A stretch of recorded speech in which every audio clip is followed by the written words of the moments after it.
नमस्कार मित्रों। हिंदी मीडियम के लिए इलाहाबाद की सबसे विश्वसनीय और सबसे ज़्यादा देखे जाने वाली और सबसे ज़्यादा पसंद की जाने वाली संस्था डिज़ायर पॉइंट पर मैं हूँ अमित दुबे। और आज की इस वीडियो लेक्चर में आप मेरे साथ पढ़ रहे हैं क्लास 11th इंग्लिश का first chapter the portrait of a lady, जिसके लेखक हैं खुशवंत सिंह। आज के इस वीडियो लेक्चर में आगे बढ़ने से पहले मैं आप सबसे एक छोटा सा प्रॉमिस करता हूँ कि जब ये वीडियो लेक्चर कंप्लीट होगा तो आपके लिए ये चैप्टर धुआं होने वाला है। यानी आज के इस वीडियो लेक्चर में इस चैप्टर को बहुत ही सरल और बहुत आसान शब्दों में इस चैप्टर के एक एक वर्ड और एक एक लाइन को आपको समझाते हुए इतना सरल भाषा में पढ़ाने वाला हूँ कि आज के बाद इस चैप्टर में आपको कभी भी कोई भी दिक्कत नहीं होगी। चलिए अपने चैप्टर को शुरू करते हैं। अच्छा, the portrait of a lady, एक महिला की तस्वीर। पिछले वीडियो लेक्चर में मैंने आपको ये चैप्टर, मैं बता रहा हूँ कहाँ तक पढ़ाया था, यहाँ तक।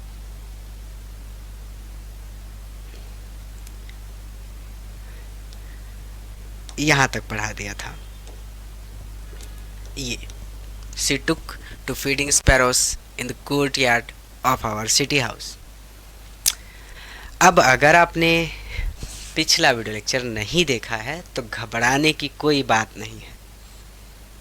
हमारे यहाँ पे physics, chemistry, maths, bio, Hindi, English सभी सब्जेक्ट काबिल अध्यापकों द्वारा पढ़ाए जाते हैं। और अगर कोई लेक्चर आपका छूट गया है, कोई सब्जेक्ट आपका छूट गया है, तो बिल्कुल चिंता करने की ज़रूरत नहीं है। आप एक काम करिए, पिछला वीडियो लेक्चर देखने के लिए आप सीधा अपने फ़ोन में प्ले स्टोर ओपन कर लीजिए और प्ले स्टोर पर सर्च कर लीजिए DESIREPOINT।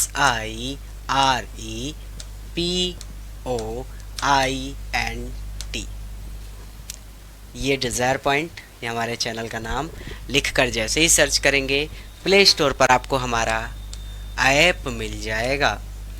ऐप को अपने फ़ोन में इंस्टॉल करके ऐप पर रजिस्टर कर लीजिए।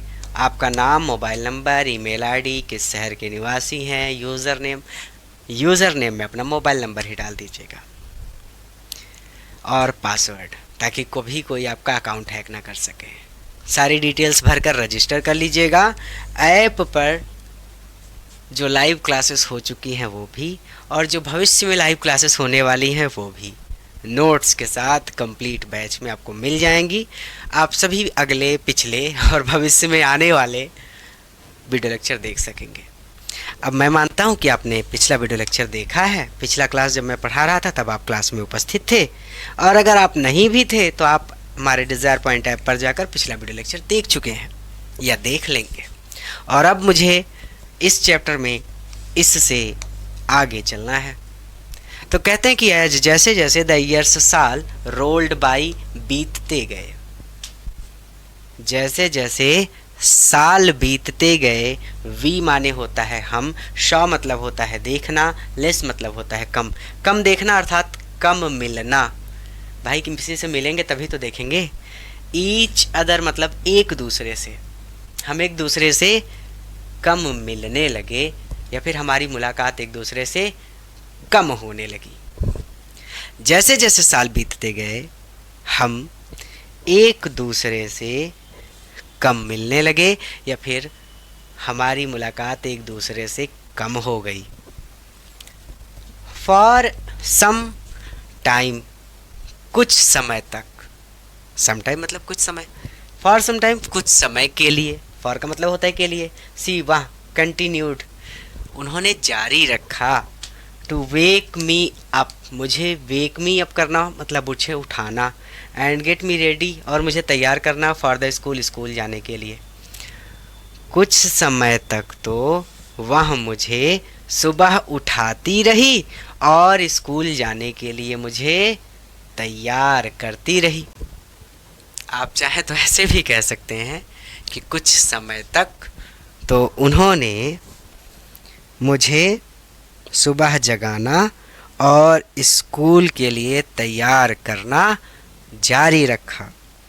या बहुत सरल शब्दों में, लंबा ना खींचकर, ऐसे भी कहा जा सकता है कि वह कुछ समय तक तो मुझे जगाती रही और स्कूल के लिए तैयार करती रही।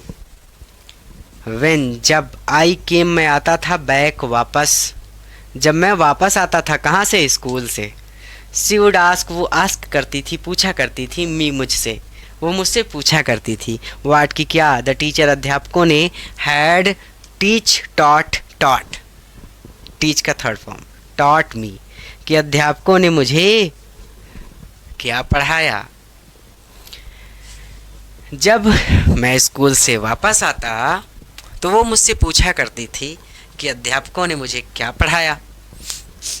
आप डिज़ायर पॉइंट ऐप को अपने फ़ोन में ज़रूर इंस्टॉल करिए और हमारी लाइव क्लासेस, हमारी बैचेस से ज़रूर जुड़िए, ताकि आप बेहतर तरीके से अपने बोर्ड एग्ज़ाम के लिए अगले साल जो आपका होगा 11th की पूरी बैच कंप्लीट कर सकें और 12th पढ़ने में आपको बिल्कुल दिक्कत ना हो। ये टॉट मी मैंने उधर लिख दिया था हाथ से, ठीक है। आई, मैं वुड टेल, बताया करता था हर उन्हें, इंग्लिश वर्ड्स, अंग्रेजी शब्द, मैं उन्हें अंग्रेजी शब्द बताया करता था। अंग्रेजी शब्द का तात्पर्य है कि जो चीज़ें मुझे स्कूल में पढ़ाई जाती थी, मैं इंग्लिश स्कूल में जाता था, तो जो चीज़ें मुझे पढ़ाई जाती थी वो इंग्लिश में पढ़ाई जाती थी और मैं दादी को बताता था कि मुझे जो भी टॉपिक पढ़ाए गए हैं वो सारे इंग्लिश में हैं। मैं उन्हें इंग्लिश शब्द बताया करता था। एंड लिटिल, और थोड़ा बहुत, लिटिल थिंग्स, बहुत थोड़ा बहुत बताया करता था, of western science, east, west, पश्चिम, तो पश्चिमी साइंस मतलब विज्ञान, पश्चिमी ज्ञान, विज्ञान के बारे में, एंड लर्निंग, ज्ञान विज्ञान, साइंस एंड लर्निंग का मतलब होता है ज्ञान विज्ञान, और पश्चिमी ज्ञान विज्ञान के बारे में भी थोड़ी बहुत बातें बताया करता था। तो I would tell her English word, मैं उन्हें अंग्रेजी शब्द बताया करता था, ठीक है। तो मैं उन्हें अंग्रेजी शब्द बताता था, या फिर ऐसे भी कह सकते कि मैं उन्हें अंग्रेजी के शब्द बताया करता था और पश्चिमी ज्ञान विज्ञान के बारे में बताया करता था। जैसे द लॉ ऑफ ग्रेविटी, गुरुत्वाकर्षण का नियम, आर्किमिडीज प्रिंसिपल, आर्किमिडीज का सिद्धांत, ये सारे शब्द आप पढ़ चुके हैं विज्ञान में और इन सभी शब्दों से आप परिचित हैं। विशेष रूप से कोई हिंदी बताने की आवश्यकता मुझे नहीं है। द वर्ल्ड, कि यह दुनिया, बीइंग राउंड, गोल है, ETC, और इसी तरह की बहुत सारी बातें मैं उन्हें बताया करता था। ETC मतलब लिख देता ना PTC, ऐसे ही आदि, ठीक है। तो द लॉ ऑफ ग्रेविटी, गुरुत्वाकर्षण के बारे में, आर्किमिडीज के सिद्धांत के बारे में और इस दुनिया के गोल होने के बारे में, ETC, और इसी तरह की बहुत सारी बातें मैं उन्हें बताया करता था। इस चीज़ से या फिर मेरी इन बातों को सुनकर मेड हर अनहैप्पी, वो अनहैप्पी हो जाती थी, वो दुखी हो जाती थी। हैप्पी मतलब खुश, अनहैप्पी मतलब दुखी। मेरी इन बातों को सुनकर वो दुखी हो जाती थी। She could not help me, help मतलब होता है सहायता करना, मी मतलब मेरी, कुड नॉट हेल्प मी, वो मेरी सहायता नहीं कर सकती थी, विथ माई लेसन्स, मेरे लेसन्स में, मेरे पाठों में। लेसन मतलब होता है पाठ, लेसन्स पाठों में, वह मेरे पाठों में मेरी मदद नहीं कर सकती थी। अर्थात अगर मुझे कुछ नहीं आता तो मैं उनसे नहीं पूछ सकता था, क्योंकि उन्हें अंग्रेजी खुद नहीं आती थी। तो जो चीज़ें मैं उन्हें बताता था उनके बारे में उन्हें खुद पता नहीं था, तो अब वो मेरे पाठों में मदद नहीं कर सकती थी। अच्छा, ये सारी चीज़ें विजिबल तो है ना? मैं थोड़ी सी इसकी ब्राइटनेस कम कर दे रहा हूँ, ठीक है? आप लोग टेंशन मत लीजिए, 1 सेकंड दीजिए मुझे और विजिबल हो जाएगा ये। हाँ, अब और सुंदर दिखेगा। वो मेरे पाठों में मेरी मदद नहीं कर सकती थी। सी वह डिड नॉट बिलीव, वो बिलीव नहीं करती थी, विश्वास नहीं करती थी, इन द थिंग्स, उन चीज़ों पर दे टॉट, जो पढ़ाते थे एट द इंग्लिश स्कूल, अंग्रेजी स्कूल में। अंग्रेजी स्कूल में जो चीज़ें वो लोग या फिर जो बातें वो लोग, दे मतलब वे लोग, अध्यापक लोग पढ़ाते थे, सी डिड नॉट बिलीव, वह उन पर बिल्कुल भी विश्वास नहीं करती थी। एंड और वाच डिस्ट्रेस, वो हमेशा डिस्ट्रेस रहती थी, वो हमेशा परेशान रहती थी। दैट की अर्थात इसको ऐसे पढ़ेंगे कि वो हमेशा इस बात को लेकर परेशान रहती थी कि देयर, वहाँ पर वाज नो टीचिंग, बिल्कुल भी टीच नहीं किया जाता, बिल्कुल भी पढ़ाया नहीं जाता, अबाउट गॉड, भगवान के बारे में, एंड द स्क्रिप्चर्स, और धर्म ग्रंथों के बारे में। और वो इस बात को लेकर परेशान रहती थी कि वहाँ पर भगवान और धर्म ग्रंथों के बारे में कुछ भी नहीं पढ़ाया जाता। देखिए, मुझे रिवीजन कराने की ज़रूरत नहीं है, मैं एक एक शब्द, एक एक लाइन बहुत सरल शब्दों में लेके चल रहा हूँ। कहीं कुछ ना समझ में आए तो वीडियो को पीछे करके देख सकते हैं, ठीक है। चलिए। She did not believe in the things they taught at the English school and was distressed that there was no teaching about God and the scriptures. तो वहाँ आप ऐसे कह दीजिए सीधा सीधा कि वहाँ उन बातों पर विश्वास नहीं करती थी। आप ऐसे कह दीजिए कि मुझे अंग्रेजी स्कूल में जो बातें पढ़ाई जाती थी वह उन बातों पर विश्वास नहीं करती थी। इस तरह से कहना आपके लिए थोड़ा सा सटीक होगा। और वह इस बात पर दुखी होती थी या फिर इस बात पर दुखी रहती थी कि भगवान और धार्मिक ग्रंथों के बारे में कुछ नहीं पढ़ाया जाता था। वन डे, एक दिन, आई अनाउंस, अनाउंस मतलब होता है घोषणा करना अर्थात बताना। एक दिन मैंने बताया, मम्मी का फ़ोन आ गया। हाँ मम्मी नमस्ते। होत कुछ ना पढ़ावत ही। अब पवन सर के बोले ही तो 11 तो बजता है, खाना लाई कहीं। पर चला हम क्लास लेते ही, पवन ही ले कहीं, कोनो दिक्कत ना है ना। हाँ, मैं बहकावत नहीं, हम क्लास में ही कसम से। हाँ खाना हम खा लिए, टेंशन पूरा। अच्छा हम क्लास में हम पढ़ावत है यहाँ, ठीक। नमस्ते। आ गया था मम्मी का फ़ोन। सिर्फ यही एक है जो मुझसे सच में प्रेम करती है, बाकी इस बात का दावा करने वाले दुनिया में बहुत हैं कि वो मुझसे बड़ा प्रेम करते हैं लेकिन असल में केवल यही एक है जो मुझसे प्रेम करती है, और मुझे प्रेम की तलाश नहीं, क्योंकि मेरी माँ मेरे पास है। चलिए। वन डे आई अनाउंस्ड, एक दिन मैंने घोषणा की या फिर मैंने बताया दैट कि we were being given music lessons. Being given music lesson मतलब होता है संगीत का पाठ। बीइंग गिवन हमें दिया जा रहा है, अर्थात हमें पढ़ाया जा रहा है, अर्थात हमें संगीत सिखाया जा रहा है। एक दिन मैंने बताया कि हमें स्कूल में संगीत सिखाया जा रहा है। सी वह was very disturbed। डिस्टर्ब मतलब परेशान होना, वो बहुत ज़्यादा परेशान हो गई। टू हर, उनके अनुसार, म्यूज़िक संगीत had lewd association. Lewd association का मतलब होता है निचले स्तर की चीज़ों से संगीत का संबंध है, या निचले स्तर के लोगों से संगीत का संबंध है। गाना बजाना करने वालों को, जो बुजुर्ग लोग हैं, वो बहुत अच्छा नहीं मानते, ठीक है। उनके अनुसार संगीत का संबंध अशोभनीय चीज़ों से है, जो शोभा नहीं देती, ऐसा काम जो नहीं करना चाहिए। क्यों? क्योंकि जो भिखारी होते हैं वो बजाते हुए ही भीख मांगते हैं, ढोलक ले लेते हैं और पीटते रहते हैं और भीख मांगते हैं। आगे लिखा है इट वाज द मोनोपोली, ये एकाधिकार है। संगीत जो है ये एकाधिकार। एकाधिकार मतलब जिस पर कोई और अधिकार ना कर सके। जैसे आपके पिता की संपत्ति, उस पर आपका अधिकार है, उस पर आपका एकाधिकार है, मैं उस पर आकर दावा नहीं कर सकता। समझे, वो होता है एकाधिकार। इस पर एकाधिकार है ऑफ हरलॉट्स। हरलॉट्स का मतलब होता है वैश्या।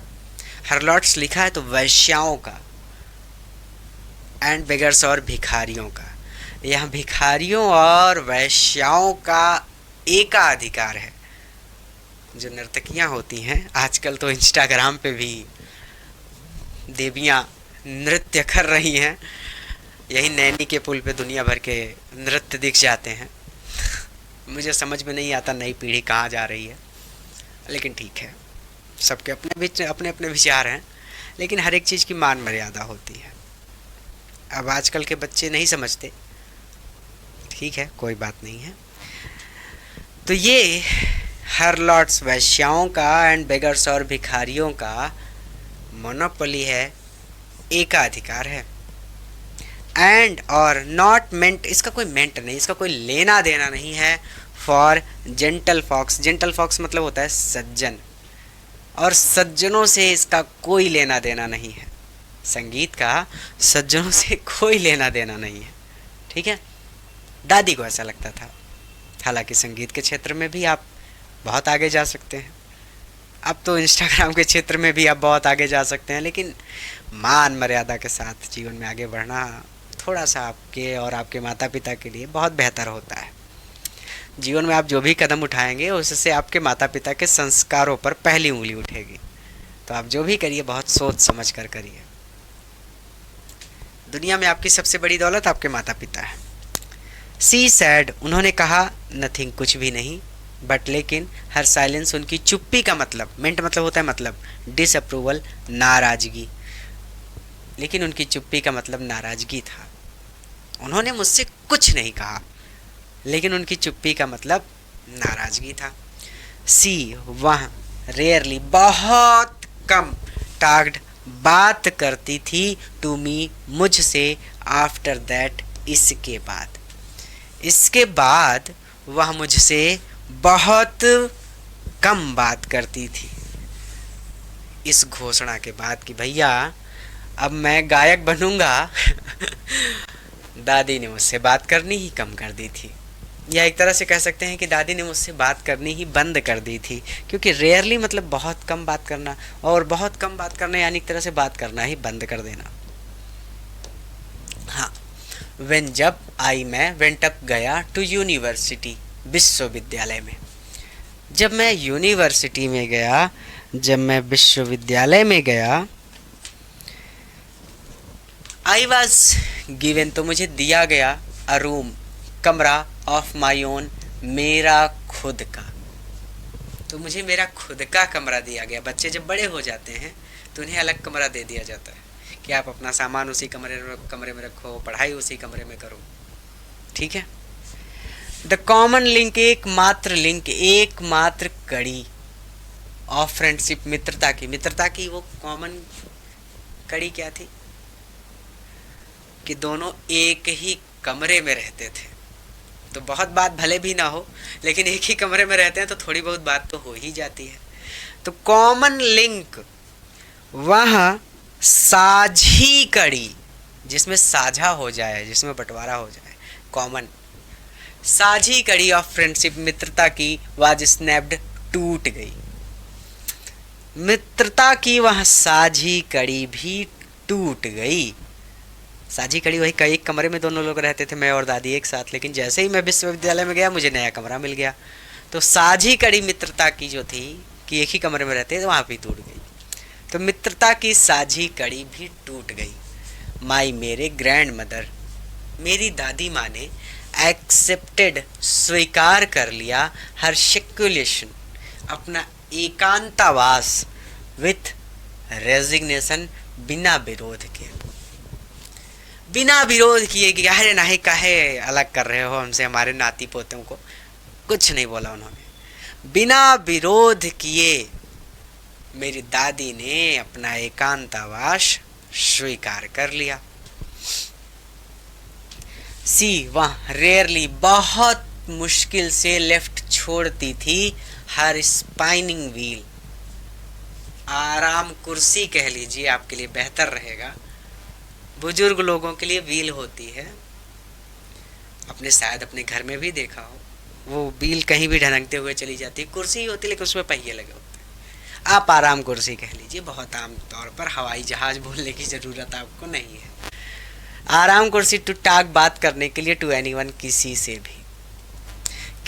से भी बात करने के लिए। वहाँ अपनी आराम कुर्सी रेयरली लेफ्ट, नहीं छोड़ती थी, कभी कभार ही छोड़ती थी। इसको ऐसे कहेंगे कि नहीं छोड़ती थी। ठीक है, किसी से भी बात करने के लिए वह अपनी आराम कुर्सी नहीं छोड़ती थी। फ्रॉम सनराइज, सूर्योदय से, टू सनसेट, सूर्यास्त तक। सी, वह सेट, बैठी रहती थी, बाई हर व्हील, अपनी कुर्सी पर। स्पाइनिंग मतलब व्हील स्पाइनिंग, अपनी आराम कुर्सी पर। सुबह सूर्योदय से लेकर, सुबह नहीं, सूर्योदय से लेकर सूर्यास्त तक वह अपनी आराम कुर्सी पर बैठी रहती थी। एंड और रिसाइटिंग प्रेयर्स, प्रार्थना गाती रहती थी। प्रेयर मतलब प्रार्थना, रिसाइट करना मतलब दोहराना या गाना, और प्रार्थना गाती रहती थी। ओनली, केवल, इन द आफ्टरनून, दोपहर के समय, केवल दोपहर के समय या फिर केवल दोपहर में। सी, वहाँ रिलैक्स्ड, आराम करती थी, फॉर अ वाइल, थोड़ी देर के लिए। केवल दोपहर में वो थोड़ी देर के लिए आराम करती थी। चार्जर बंद करना था, मैं भूल गया। केवल दोपहर में वो थोड़ी देर के लिए आराम करती थी। टू फीड, फीड मतलब होता है भोजन कराना। जब वो खाना खिलाती थी द स्पैरोस, चिड़ियों को, जब वो चिड़ियों को खाना खिलाती थी तब, यानी केवल दोपहर में जब वह चिड़ियों को दाना डालने के लिए चरखे से उठती थी या अपनी आराम कुर्सी छोड़ती थी, तब वह थोड़ा आराम करती थी। बहुत सटीक शब्दों में ऐसे भी कह सकते हैं कि वह थोड़ा आराम करने के लिए दोपहर के समय चिड़ियों को दाना डालने के लिए अपनी कुर्सी से उठती थी। आप अपने शब्दों में अपने तरीके से पढ़ सकते हैं, ठीक है, मुझे कोई दिक्कत नहीं, आपको जैसे याद हो जाए।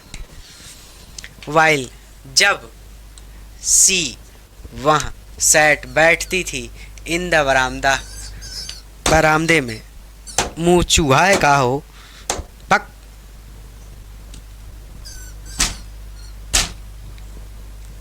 चूहा आ गया है स्टूडियो में। सी सेट इन द बरामदा, जब वो बरामदे में बैठती थी। ब्रेकिंग, ब्रेक मतलब होता है तोड़ना, और तोड़ती थी द ब्रेड, रोटी के टुकड़ों को, इनटू लिटिल, छोटे छोटे बिट्स। रोटी, ब्रेड को इनटू लिटिल बिट्स, छोटे छोटे टुकड़ों में। जब वहाँ बरामदे में बैठकर रोटी को छोटे छोटे टुकड़ों में तोड़ती थी। 100 ऑफ बर्ड्स, लिटिल बर्ड्स है तो छोटी छोटी चिड़िया, कितनी, हंड्रेड्स, सैकड़ों, सैकड़ों छोटी छोटी चिड़िया कलेक्टेड, इकट्ठा हो जाती थी, राउंड हर, उनके चारों ओर, क्रिएटिंग अ वेरिटेबल बेडलम ऑफ चिरम्पिंग। चिरम मतलब करना, चहचहाना, और यहाँ पर लिखा है वेरिटेबल बेडलम मतलब जब बहुत ज़्यादा चहचहाने लगे पक्षी, जब ची ची करके एकदम पागल बना दें आपको, इतना शोर होता था कि सैकड़ों चिड़िया उन्हें चारों ओर से घेर लेती थी और ची ची करके हम सबको पागल बना देती थी। ये बात यहाँ पर कही गई। आमतौर पर सरल शब्दों में कहने का तात्पर्य है कि चिड़िया बहुत ची ची करते हुए बहुत शोर मचाती थी, ठीक है। सम, कुछ तो केम आती थी, and post on her legs, और उनके लेग्स पर, उनके पैरों पर पर्च कर जाती थी, बैठ जाती थी। कुछ तो आकर उनके पैरों पर बैठ जाती थी, अदर्स और कुछ ऑन हर शोल्डर्स आकर उनके कंधों पर बैठ जाती थी। सम और कुछ इवन यहाँ तक कि कुछ सैट ऑन बैठ जाती थी ऑन हर हेड, उनके सिर पर, और यहाँ तक कुछ तो उनके सर पर ही बैठ जाती थी। सी वहाँ स्माइल्ड, मुस्कुरा देती थी, बट नेवर, कभी भी नहीं, शूट देम अवे, उनको डांट कर भगाती थी। वह बस मुस्कुरा देती थी, लेकिन उनको डांट कर कभी नहीं भगाती थी। क्लियर?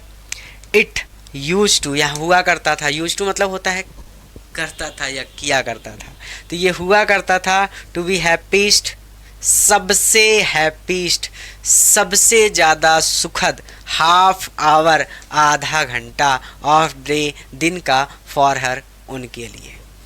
दिन का यह हाफ आवर, दिन का ये आधे घंटे का समय उनके लिए पूरे दिन में सबसे ज़्यादा खुशी का समय होता था। आगे चल सकते हैं? यहाँ तक हो गया तो अब आगे ही चलेंगे भैया, पीछे कहाँ चलेंगे गुरुजी? आगे ही चलिए ना। आगे क्या कहते हैं वो समझिए। मैं केवल आपको इस चैप्टर को बहुत सरल शब्दों में, बहुत धीरे धीरे, आराम से पढ़ा रहा हूँ ताकि आप इसको समझ जाएं। ठीक है? अब कहते हैं कि व्हेन, जब, आई, मैंने, डिसाइडेड, निश्चय किया, टू गो, जाने का, अब्रॉड, विदेश, फॉर फ्यूचर, आगे की स्टडीज़, पढ़ाई के लिए, आगे की पढ़ाई के लिए जब मैंने विदेश जाने का निश्चय किया। आई, मैं वाज श्योर, मुझे पूरा विश्वास था, माई ग्रैंड मदर की, मेरी दादी माँ, वुड बी अपसेट, उदास हो जाएंगी। मुझे पूरा विश्वास था कि मेरी दादी माँ उदास हो जाएंगी। उदास क्यों हो जाएगी? क्योंकि वो बूढ़ी थी, कब तक जिंदा रहेंगी कोई भरोसा नहीं था। ठीक? तो जब मैंने आगे की पढ़ाई के लिए विदेश जाने का निश्चय किया तो मुझे पूरा विश्वास था कि मेरी दादी माँ बेचैन हो जाएंगी या उदास हो जाएंगी। बेचैन कहना ज़्यादा सुइटेबल है। आई, मैं वुड बी अवे, दूर जा रहा था, फॉर मतलब होता है के लिए, 5 years मतलब 5 सालों के लिए, मैं 5 सालों के लिए दूर जा रहा था। I would be away for 5 years, मैं 5 सालों के लिए दूर जा रहा था, एंड और एट हर एज, उनकी आयु में, one could never tell, one मतलब कोई भी व्यक्ति, नेवर टेल, टेल मतलब होता है बताना, नेवर टेल कभी भी नहीं बता सकता था, और उनकी आयु के बारे में कोई भी व्यक्ति कुछ भी नहीं बता सकता था, अर्थात कोई भी ये नहीं बता सकता था कि अभी वो और कितने सालों तक जिंदा रहेंगी। उनकी मृत्यु कभी भी हो सकती थी। इस बारे में यहाँ पर ऐसे पढ़ा जा सकता है इसको कि उनकी आयु के बारे में पूरे विश्वास के साथ कोई भी कुछ भी नहीं कह सकता था। भाई, बूढ़े लोग कितने साल जिंदा रहेंगे कौन बता सकता है? तो कोई नहीं बता सकता था। वन मतलब कोई भी व्यक्ति, किसी भी इंसान में इतनी क्षमता नहीं थी कि कोई भी उनकी आयु के बारे में कुछ बता सके। बट लेकिन माई ग्रैंड मदर, मेरी दादी माँ, कुड, बता सकती थी, यानी उनकी आयु के बारे में और कोई नहीं बता सकता था, लेकिन मेरी दादी माँ खुद बता सकती थी, अर्थात मेरी दादी माँ को विश्वास था कि वो अभी नहीं मरेंगी। ठीक? But my grand mother could, लेकिन मेरी दादी को पूरा विश्वास था। किस बात का विश्वास था? कि अभी उन्हें कुछ नहीं होगा। मेरी दादी माँ अपनी आयु के बारे में बता सकती थी, ऐसे भी कह सकते हैं, या फिर आप ऐसे कह सकते हैं कि मेरी दादी माँ को पूरा विश्वास था कि उन्हें कुछ नहीं होगा। She was, not even sentimental. Sentimental मतलब भावुक होना, वो तो भावुक भी नहीं हुई। सी वह केम आई टू लीव, छोड़ने के लिए मी मुझे at the railway station. Railway station को रेलवे स्टेशन ही पढ़िए, कोई अलग से शब्द जोड़ने की आवश्यकता नहीं है।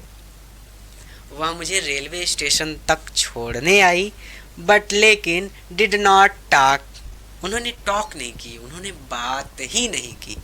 और मतलब अथवा शो, उन्होंने नहीं दिखाया एनी इमोशन, कोई भी इमोशन, कोई भी भावना, उन्होंने कोई भावना भी नहीं दिखाई। वह मुझे रेलवे स्टेशन तक छोड़ने आई, लेकिन वो एक भी शब्द नहीं बोली और ना ही उन्होंने कोई भावना दिखाई। हर उनके लिप्स, होंठ मूव्ड, हिल रहे थे इन प्रेयर, प्रार्थना में। उनके होंठ प्रार्थना में हिल रहे थे, या फिर उनके होंठ प्रार्थना करते हुए हिल रहे थे। हर माइंड, और उनका मस्तिष्क, वाज लॉस्ट, खोया हुआ था इन प्रेयर, प्रार्थना में, और उनका मस्तिष्क भी प्रार्थना में खोया हुआ था। हर फिंगर्स, उनकी उंगलियां, वर बिजी, व्यस्त थी, telling the beads of a rosary. Rosary यानी माला के बीड्स को, माला के मोतियों को टेल करने में, फेरने में, और उनकी उंगलियां माला फेरने में व्यस्त थी, माला जपने में व्यस्त थी। ठीक, अब माला कह देंगे तो दुनिया का हर एक व्यक्ति समझ जाएगा कि माला के मोतियों को जपा जाता है। ठीक है, तो आप इसका ऐसे कह सकते हैं कि उनके होंठ प्रार्थना करते हुए हिल रहे थे, उनका मस्तिष्क प्रार्थना में खोया हुआ था, और उनकी उंगलियां अपनी माला फेरने में व्यस्त थी। साइलेंटली, चुपचाप, शी, उन्होंने, किस्ड, चूमा, माई फॉरहेड, मेरा फॉरहेड, मेरा माथा, उन्होंने चुपचाप मेरा माथा चूमा। एंड, और, व्हेन, जब, आई लिफ्ट, मैं चला, आई तो मैंने, cherished the moist imprint, moist imprint मतलब होता है गीली छाप, गीली निशानी। बूढ़े लोग जो होते हैं उनके होठों से हमेशा लार टपकती रहती है, क्योंकि मुंह में दांत तो रह नहीं जाते। तो जब दादी माँ ने उनके माथों को चूमा होगा ना, तो थोड़ी सी लार उनके माथे पर लग गई होगी, वही मोइस्ट इम्प्रिंट, वही गीली निशानी। मैं इस गीली निशानी को चेरिस्ट करके गया, अपने दिल में लेकर गया। As perhaps the last sign, last sign मतलब होता है अंतिम निशानी। फिजिकल कांटेक्ट, शारीरिक, फिजिकल मतलब शारीरिक, कांटेक्ट मतलब होता है संपर्क, कांटेक्ट नंबर बोलते हैं, संपर्क नंबर, संपर्क अंक फोन में होता है आपके। तो शारीरिक संपर्क की अंतिम निशानी बिटवीन अस, हमारे बीच की। और मैं हमारे बीच के शारीरिक संपर्क की अंतिम निशानी के रूप में इस गीली छाप को अपने दिल में लेकर चला गया। मुझे ये उम्मीद थी कि जब मैं लौटूंगा तो दादी जिंदा नहीं रहेगी, तो मैंने सोचा कि भैया यही अंतिम निशानी है, यही अंतिम संपर्क है हमारे बीच। और मैं ऐसे कह दीजिए कि व्हेन आई लेफ्ट, लेफ्ट मतलब होता है चलना, तो जब मैं चला, व्हेन आई लेफ्ट, जब मैं चला, तो मैंने मोइस्ट इम्प्रिंट, उस गीली छाप को, बिटवीन अस, अपने बीच या फिर हम दोनों के बीच के फिजिकल कांटेक्ट, शारीरिक संपर्क की लास्ट साइन, अंतिम निशानी समझकर आई चेरिस्ड, अपने मन में संभाले रखा। क्लियर है? कोई दिक्कत नहीं। तो जब मैं चला तो मैंने उस गीली छाप को हम दोनों के बीच के शारीरिक संपर्क की अंतिम निशानी समझकर उसे अपने मन में संभाले रखा। किसे अपने मन में संभाले रखा? उस गीली छाप को, उस मॉइस्ट इम्प्रिंट को। ठीक है, यहाँ तक भी क्लियर हो गया। अब थोड़ा सा और आगे चलने से बेहतर है कि आपको यहाँ तक पढ़ा दिया गया है। 40 मिनट की क्लास हो गई है आज की, और आपके पास बहुत लंबा समय है। अभी बोर्ड एग्ज़ाम के लिए तैयारी कर सकते हैं आप। आपके पास अभी अपने 11th की तैयारी करने के लिए काफ़ी लंबा समय है। जुलाई का महीना चल रहा है, तो आप आराम से पढ़िए, क्योंकि इंग्लिश में ज़्यादा चैप्टर नहीं है। तो आज की क्लास में बस यहीं तक। जितना आपको पढ़ा दिया गया है इसको आप खुद से रिवीजन करिए, ताकि इसके आगे जब आपको पढ़ाया जाए तो आपको ये चैप्टर और बारीकी से समझ में आए। और सबसे ज़रूरी बात, जिस विद्यालय में आप पढ़ते हैं उस विद्यालय के हर एक बच्चे को डिज़ायर पॉइंट के बारे में बताइए। उन्हें बताइए कि हिंदी मीडियम के लिए डिज़ायर पॉइंट पर physics, chemistry, maths, bio, Hindi, English सभी सब्जेक्ट इलाहाबाद के काबिल और बेहतरीन अध्यापकों के द्वारा, ऐसे अध्यापक जिनके पास 8 साल, 10 साल, 15 साल तक का एक्सपीरियंस है, उनके द्वारा पढ़ाया जा रहा है। बहुत अच्छे से, बहुत सरल शब्दों में समझाया जा रहा है, और सभी बच्चे डिज़ायर पॉइंट पर बहुत विश्वास करते हैं। डिज़ायर पॉइंट उत्तर प्रदेश की सबसे ज़्यादा पसंद की जाने वाली संस्था है, और सभी बच्चे डिज़ायर पॉइंट पर जुड़कर अपने सभी सब्जेक्ट की तैयारी कर सकते हैं। इस देश के हर घर तक पहुंचना है। इस देश के हर घर में डिज़ायर पॉइंट से पढ़ने वाला बच्चा होना चाहिए। ये आपकी जिम्मेदारी है।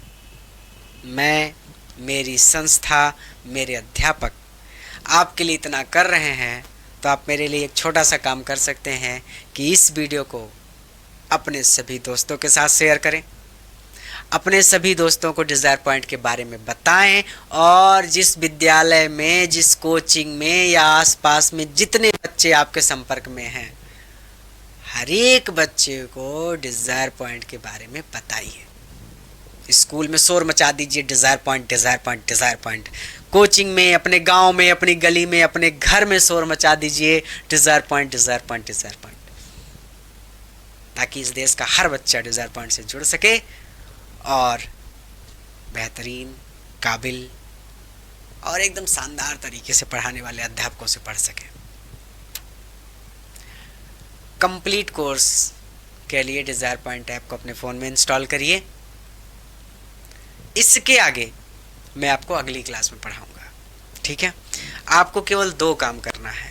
पहला, अपने फ़ोन में डिज़ायर पॉइंट ऐप को इंस्टॉल कर लीजिए, ताकि आपको सभी सब्जेक्ट कंप्लीट मिल सके। दूसरा, इस वीडियो को अपने सभी दोस्तों के साथ शेयर कर दीजिए। और तीसरा भी एक काम करना है, अगर नए हैं तो चैनल को सब्सक्राइब कर लीजिए, ताकि जैसे ही अगला वीडियो अपलोड हो या अगला वीडियो की लाइव क्लास हो, आपको अगला वीडियो मिल सके। और सभी वीडियो, चाहे फिजिक्स चले, चाहे केमिस्ट्री, चाहे मैथ, चाहे बायो, चाहे हिंदी, चाहे इंग्लिश, जब प्ले हों, जब चलें यूट्यूब पर, तो सबसे पहले उनका नोटिफिकेशन आपके पास पहुँचे और आप उन क्लासेस का लाभ ले सकें। मैं उम्मीद करता हूँ कि आप इन सभी वीडियोस को अपने दोस्तों के साथ शेयर करेंगे, अपने सभी दोस्तों को, और अपने स्कूल में, अपने कोचिंग में, अपने गांव में, अपनी गली में, अपने मोहल्ले में सभी बच्चों को डिज़ायर पॉइंट के बारे में बताएंगे। और नए होंगे तो चैनल को सब्सक्राइब करेंगे। आज के लिए इतना ही। फिर मिलते हैं एक नई क्लास में, एक नई कक्षा में, इसी चैप्टर के बाकी के बचे भाग के साथ। नमस्ते।